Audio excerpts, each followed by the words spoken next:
안녕하세요. 4월 17일 금요일 하나시 말씀 묵상 시간입니다. 여호와의 자비와 긍휼이 무궁하심으로 우리가 진멸되지 아니함이니이다. 이것이 아침마다 새로우니 주의 성실이 크도소이다. 성실하신 주님의 은혜와 돌보심 가운데 오늘 하루도 행복한 하루 되시기를 바랍니다. 오늘 우리에게 주시는 말씀은 에스겔 35장 1절에서 15절까지 말씀입니다. 백승관 김다영 집사님과 백시온 시은 자매들이 말씀을 읽어드립니다. 또 여호와의 말씀이 내게 임하여 이르시되 인자야 내 얼굴을 사일산으로 향하고 그에게 예언하여 이르기를 주 여호와께서 이같이 말씀하시되 사일산아 내가 너를 대작전하여 내 손을 내 위에 펴서 내가 황무지와 공포의 대상이 되게 할지라.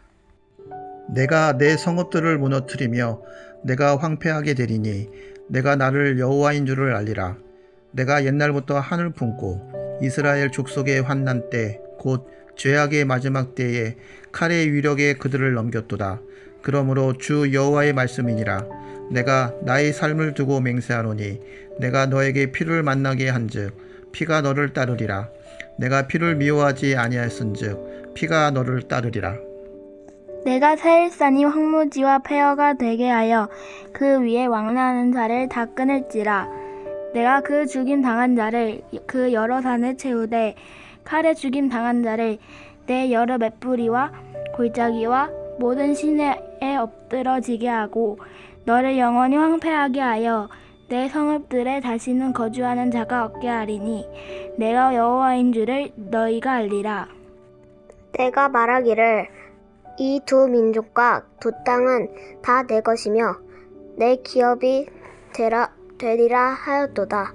그러나 여호와께서 거기에 계셨느니라. 그러므로 주 여호와의 말씀이니라.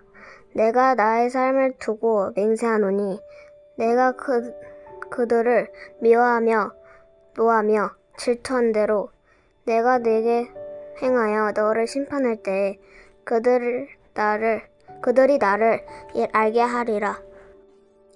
내가 이스라엘 산들을 가리켜 말하기를 저 산들이 황폐하였으므로 우리에게 넘겨주어서 삼키게 되었다 하여 욕하는 모든 말을 나 여호와가 들은 줄을 내가 알리로다. 너희가 나를 대적하여 입으로 자랑하며 나를 대적하여 여러 가지로 말한 것을 내가 들었노라. 주 여호와께서 이같이 말씀하셨느니라. 온 땅이 즐거워할 때에 내가 너를 황폐하게 하되 이스라엘 족속의 기업이 황폐하므로 내가 즐거워한 것 같이 내가 너를 황폐하게 하리라. 세일산아 너와 에돔 온 땅이 황폐하리니 내가 여호와인 줄을 무리가 알리라 하셨다 하라.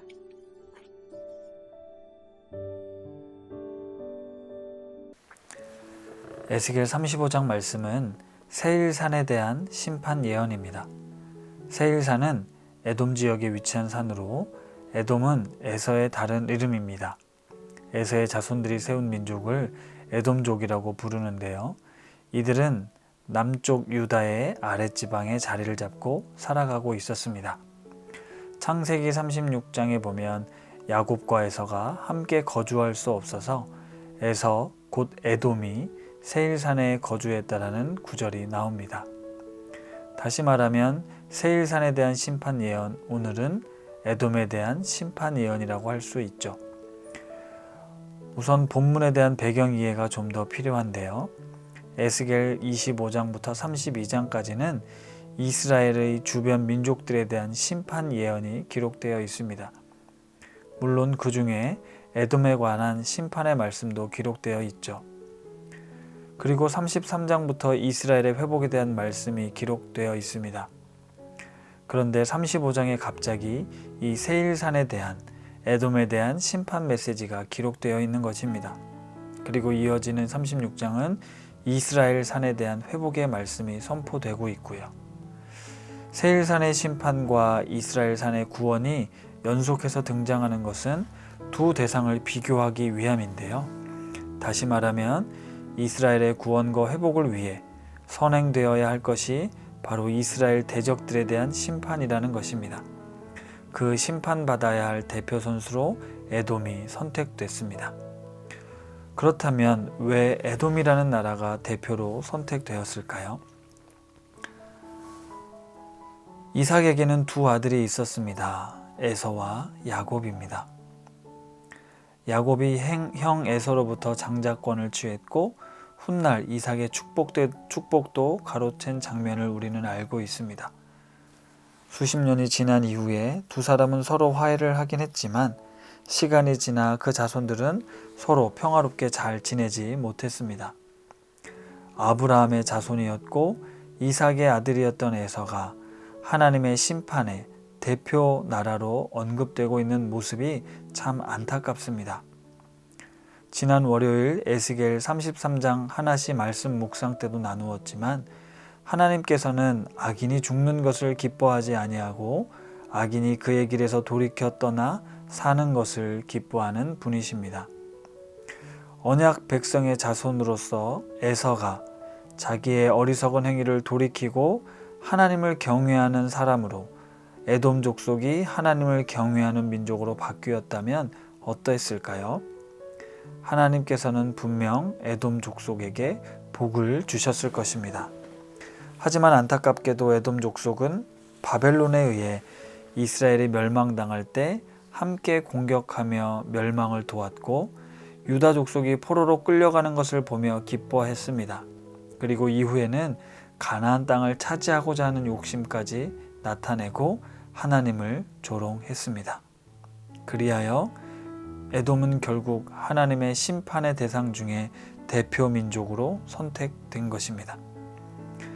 이스라엘의 하나님께서는 에스겔 선지자를 통해 비록 지금 이스라엘이 멸망한 것처럼 보여도 하나님께서 그 땅을 다시 회복시키실 것이며 원수들을 완전히 멸하실 것을 예언하십니다. 실제 에돔은 역사상에서 완전히 멸망하여 사라져 버렸습니다. 에돔의 심판 사건을 보며 생각합니다. 하나님께서는 과거가 아닌 오늘 우리가 어떤 선택을 하고 결정을 하는지에 관심이 있습니다. 죄의 결과가 반드시 파멸은 아닙니다. 회개하고 돌이키면 하나님께서는 구원해 주십니다. 하지만 죄를 그대로 방치하면 그 결과 하나님의 심판을 피할 수 없게 됩니다. 우리는 이 땅을 살아가며 죄를 지을 수밖에 없는 연약한 자들입니다. 그러나 그 연약함을 하나님께서 긍휼히 여기셔서 우리가 돌이키기만 하면 우리는 구원을 얻게 됩니다. 에서라는 인물을 생각해 보면 한편으론 억울하고 속상했겠지만 지난 일을 잊어버리고 앞으로의 삶을 위해 하나님께로 돌이켰다면 분명 그 인생도 그 민족도 복을 받았을 것입니다. 의인도 교만해지면 그래서 악을 행하면 심판을 받게 되고 죄인도 겸손하게 회개하고 돌이키면 구원을 받는 것이 하나님의 은혜입니다. 날마다 말씀 앞에 내 자신을 살피며 하나님의 은혜를 구하는 높은 뜻 우신 가족들이 됩시다. 예수님과 동행하는 영생의 삶을 누리는 오늘 하루가 되기를 기도합니다. 말씀을 생각하며 함께 기도하겠습니다. 사랑이 많으신 하나님 아버지, 에서의 자손, 에돔의 심판 메시지를 오늘 들었습니다. 하나님께도 돌이키지 않고 결국 대적하는 악인이 되어 멸망하는 에돔 족속을 보며 얼마나 마음이 아프셨을까요? 우리가 이 땅을 살아가면서 수없이 넘어지고 실패하며 하나님 앞에 범죄할 때가 많습니다. 그리고 때로 하나님께 속상하고 원통하며 불만을 가질 때도 있지만 그럼에도 불구하고 우리가 하나님께로 돌아와 회개하면 구원의 은혜를 덧입게 될 줄 믿습니다. 이러한 회복과 구원이 필요한 우리의 가족들과 이웃이 있습니다.